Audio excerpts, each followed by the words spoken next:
Hai semuanya, buat kalian yang belum klik tombol subscribe, like, dan komen, segera ya, agar kalian tidak ketinggalan update informasi-informasi berikutnya. Terima kasih.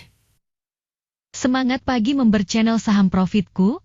Perkenalkan dengan Ceril, saya adalah staf dari channel Saham Profitku. Ayo kita raih cuan bersama dengan mengaktifkan subscribe dan membunyikan loncengnya. Di video kali ini, kita akan membahas emiten Indofood sukses makmur TBK. Kami membahasnya menggunakan pendekatan fundamental perusahaan. Bagaimana kinerja kemampuan perusahaan di dalam menghasilkan laba?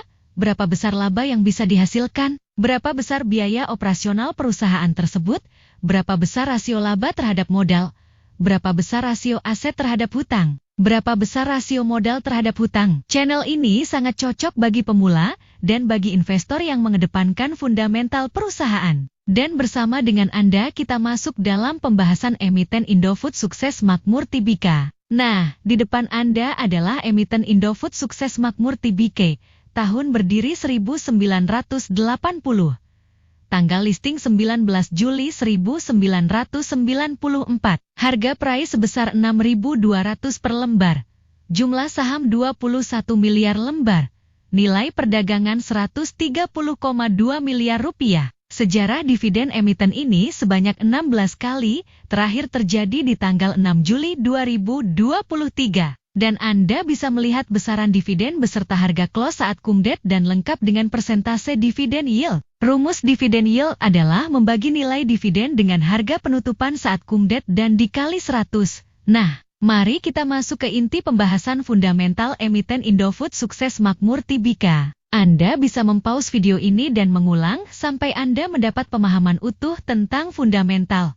Poin intinya adalah tentang berapa besar kemampuan perusahaan di dalam menghasilkan laba, berapa besar biaya yang ditimbulkan, dan berapa besar modal yang dimiliki dan berapa besar komponen hutang perusahaan. Nah, pada kolom sumber pendapatan atas penjualan tahun 2023 sebesar 111,7 triliun. Terjadi kenaikan sebesar 0,81% dibanding 2022 sebesar 110,8 triliun. Juga terjadi kenaikan sebesar 11,54% dibanding 2021 sebesar 99,34 triliun. Kami hanya menampilkan 2 periode terakhir. Silahkan Anda melanjutkan analisa besaran pendapatan atas penjualan beserta persentasi naik atau turunnya dari periode ke periode. Sedangkan pada harga pokok termasuk biaya operasional tahun 2023 sebesar 96,08 triliun. Terjadi penurunan biaya sebesar 2,45%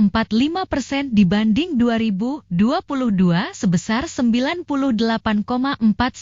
triliun. Juga terjadi kenaikan biaya sebesar 16,03% dibanding 2021 sebesar 84,89 triliun. Sekali lagi kami hanya menampilkan 2 periode terakhir. Silahkan Anda melanjutkan analisa besaran harga pokok termasuk biaya operasional beserta persentasi naik atau turunnya dari periode ke periode. Sedangkan pendapatan bersih tahun 2023 sebesar 11,49 triliun, terjadi kenaikan sebesar 25% dibanding 2022 sebesar 9,19 triliun. Juga terjadi penurunan sebesar 17,93% dibanding 2021 sebesar 11,2 triliun. Silahkan Anda melanjutkan analisa besaran pendapatan atas penjualan beserta persentasi naik atau turunnya dari periode ke periode. Sementara pada gross profit margin tahun 2023 sebesar 32,27%, sedangkan tahun 2022 sebesar 30,64%. Sementara pada operating profit margin tahun 2023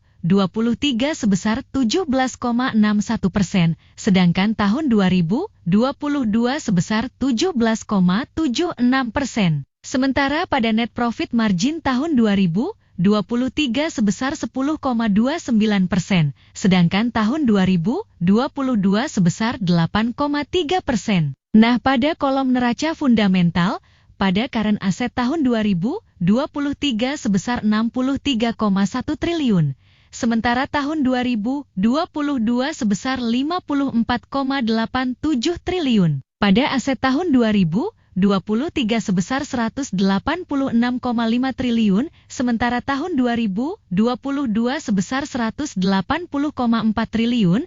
Pada current liability, kami beri warna merah. Tahun 2023 sebesar 32,91 triliun, sementara tahun 2022 sebesar 30,72 triliun. Pada liability, juga kami beri warna merah. Tahun 2023 sebesar 86,12 triliun, sementara tahun 2022 sebesar 86,81 triliun. Pada equity tahun 2023 sebesar 100,4 triliun, sementara tahun 2022 sebesar 93,62 triliun. Nah, pada kolom rasio informasi, Anda perlu menyimak dan memperhatikan rumus pada slide ini, sementara earning per share tahun 2023 sebesar 927,86. Sedangkan tahun 2022 sebesar 724,24,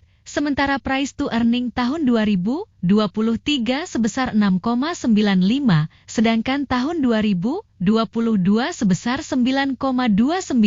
Sementara price to sell tahun 2023 sebesar 0,51, sedangkan tahun 2022 sebesar 0,53, sementara return on asset tahun 2023 sebesar 4,37, sedangkan tahun 2022 sebesar 3,52, sementara return on equity tahun 2023 sebesar 13,76, sedangkan tahun 2022 sebesar 11,81. Sementara debt to equity tahun 2023 sebesar 0,86, sedangkan tahun 2022 sebesar 0,93, sementara current ratio tahun 2023 sebesar 1,92, sedangkan tahun 2022 sebesar 1,79. Nah, pada kolom price BV, Anda perlu menyimak dan memperhatikan rumus pada slide ini. Price tahun 2023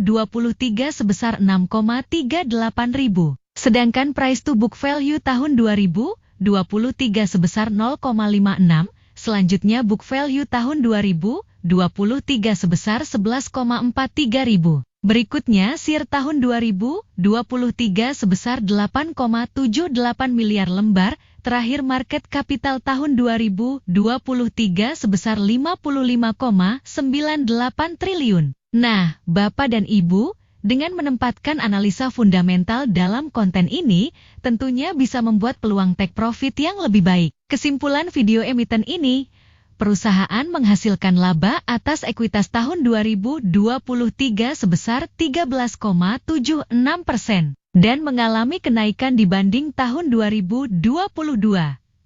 Terjadinya peningkatan net income perusahaan tahun 2023 sebesar 11,49 triliun dan mengalami kenaikan dibanding tahun 2022 sebesar 25%. Perusahaan menghasilkan laba atas aset tahun 2023 sebesar 4,37% dan mengalami penurunan dibanding tahun 2022. Terjadinya peningkatan current asset tahun 2023 sebesar 1,92 Dibanding dengan current asset tahun 2022, terjadinya penurunan rasio hutang terhadap modal tahun 2023 sebesar 0,86% dibanding tahun 2022. Price to earning ratio tahun 2023 sebesar 6,9, di bawah 10 tergolong wajar. PBV tahun 2023 sebesar 0,56, di bawah 1 tergolong murah. Layak Anda pertimbangkan untuk entry? Sekali lagi disclaimer on ya, bukan ajakan untuk membeli, juga bukan ajakan untuk menjual. Tujuan kami agar Anda bisa mengukur semuanya sesuai dengan profil resiko trading masing-masing. Sampai bertemu di video berikutnya. Salam dari Saham Profit Aku.